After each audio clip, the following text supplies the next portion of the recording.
after the warning was issued about the real possibility of the United States using its military force against the Brazilian factions, the Planalto Palace sent the Minister of Defense, José Muccio, on an urgent basis to meet with the U.S. Under Secretary of Defense, Elbridge Colby. The trip was arranged in a hurry, since Washington has indicated that it does not intend to only discuss cooperation in diplomatic terms, but rather to implement concrete actions to combat narco-terrorism. José Muccio stated that Brazil is interested in cooperating, but the current Brazilian president has vehemently rejected the active participation of Southern Command military personnel inside Brazil, claiming that this would violate national sovereignty. This position of the Brazilian government contrasts with reality, since American military personnel participate annually in joint training within the country without any violation of sovereignty. The refusal to accept joint operations on national soil raises questions about Brazil's real willingness to effectively confront narco-terrorism. Meanwhile, Brazilian police officers continue to be on the front lines, facing factions like the PCC and the Red Command on a daily basis. The feeling is that the state insists on fighting a powerful enemy with limited resources, as if it were fighting a losing battle. One of the suspects arrested in Operation Exchange was released by the federal court this Tuesday. Recently, this case drew attention as the first time a Brazilian woman was targeted by U.S. sanctions for alleged involvement with the PCC. The 7th Federal Criminal Court of Santos decided there was no reason to keep Estela Stephanie Nunes and Henrique de Oliveira in temporary custody. Criminals are frequently arrested and released, and the number of police officers killed in action increases every year. We are searching for these individuals, also looking for evidence to confirm everyone involved in the case. These individuals who committed this cowardly and insidious act will be captured by the civil police. But will fear make the current president of Brazil allow the entry of American military forces? Welcome to Vida No Quartel. At this moment, Minister José Múcio Monteiro is saying that Brazil is, of course, interested in expanding this partnership in the fight against drug trafficking.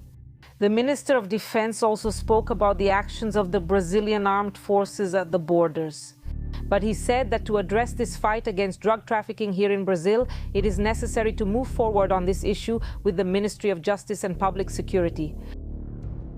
The bilateral meeting was held in the city of Cusco, in Peru, at the request of Washington, which did not want to send a delegation to Brazil. José Múcio traveled in a hurry in an attempt to get ahead of the start of bombings against vessels transporting illegal goods on the Brazilian coast. This move shows that the United States is ready to act even without Brazil's approval if they consider that the threat from the factions has crossed tolerable limits. The choice of Cusco as the meeting location also reinforces the idea that the issue is not just bilateral, but regional, involving countries that have already aligned themselves with the Shield of the Americas.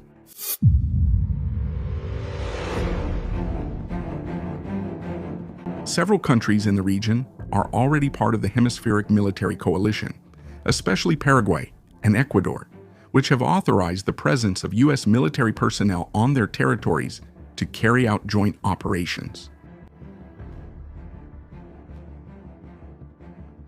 This decision shows that international cooperation against narco-terrorism is not just a possibility, but an ongoing reality.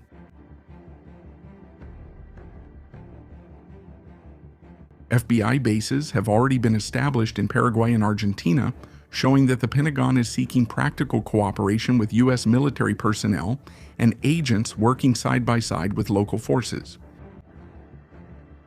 This strategy aims to prevent corrupt authorities and public officials from trying to shield operations, ensuring greater effectiveness in combating the factions.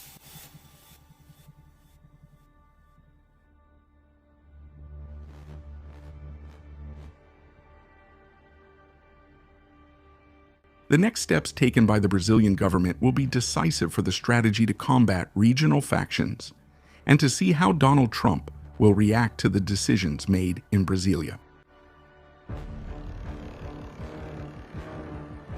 Hesitation to accept the presence of Southern Command troops on national soil can be interpreted as a lack of commitment, which would increase the likelihood of unilateral American action. This possibility is not ruled out by analysts, who point out that the United States could attack criminal vessels and structures without the direct participation of the Brazilian armed forces. The refusal to fully cooperate with the United States could have serious consequences for Brazil, both economically and militarily. While the government insists on claiming a violation of sovereignty, criminal factions continue to expand their reach, executing police officers and innocent civilians, as well as strengthening their financing networks. Some people even fall to the ground. Everyone managed to get out in time and there were no injuries. The pair responsible for the fire have not yet been identified. Now, it's like I told you, in many cases like this isn't the first time, but never in such a big way as we're seeing, like what happened yesterday in the city of Rio de Janeiro. Starting next week, we will launch a plan to fight organized crime. That means business. Whoever gets away until next week, fine. But whoever doesn't won't get away anymore.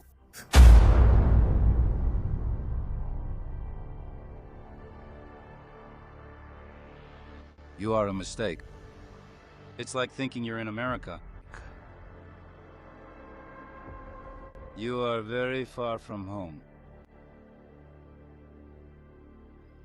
This is Brazil.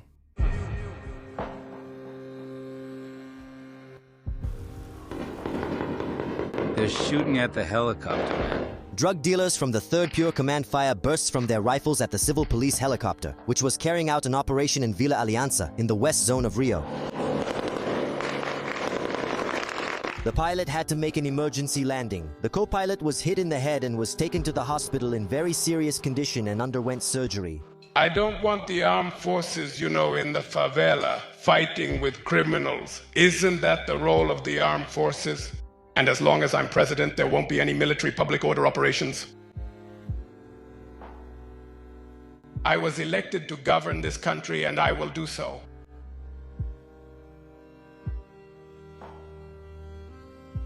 The absence of a coordinated and integrated response between national and international forces can result in greater instability and an escalation of violence. In this scenario, the Brazilian population remains caught in the crossfire, being held hostage by organizations that openly challenge the state.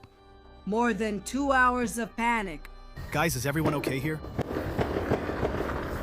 A lot of gunfire. A lot of people abandoned their vehicles to try to protect themselves. The White House has made it clear that it does not intend to passively watch the advance of Brazilian factions on the continent.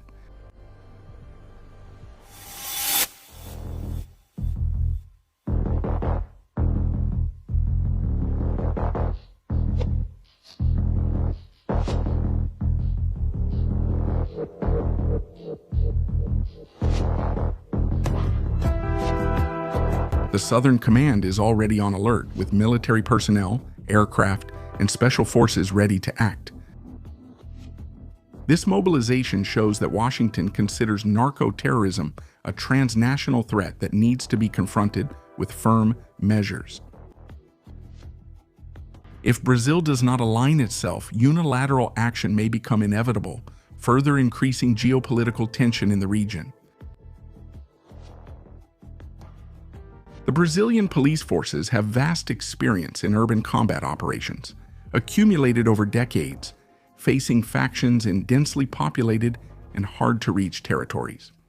But this expertise alone has not been enough to contain the advance of narco-terrorism.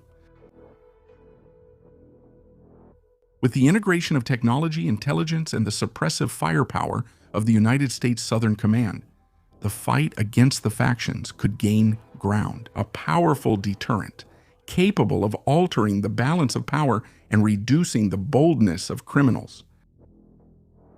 But for this to happen, the Planalto Palace needs to accept international help with the active participation of the Southern Command inside Brazil, recognizing that sovereignty is not lost when there is strategic alignment, but rather when the state proves incapable of protecting its citizens. Furthermore, it is essential that the judiciary, the public prosecutor's office, and all state institutions are aligned, ensuring that joint operations are not neutralized by decisions that release criminals or by corrupt structures that shield the factions. Because only with this coordinated collective effort will it be possible to turn isolated actions into lasting and effective results. But will the current president of Brazil accept the entry of military personnel and American agents into Brazil? Or is it all just fear and political narrative to prevent unilateral actions from Washington? Leave your opinion here in the comments and join the debate.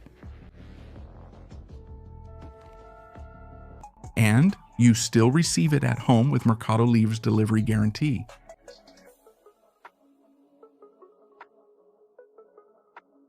Here on Vida No Cuartel, you stay up to date with everything happening in the military world. Leave a like, subscribe, and watch one of the videos that's appearing on your screen. Onward, fighters. See you next time.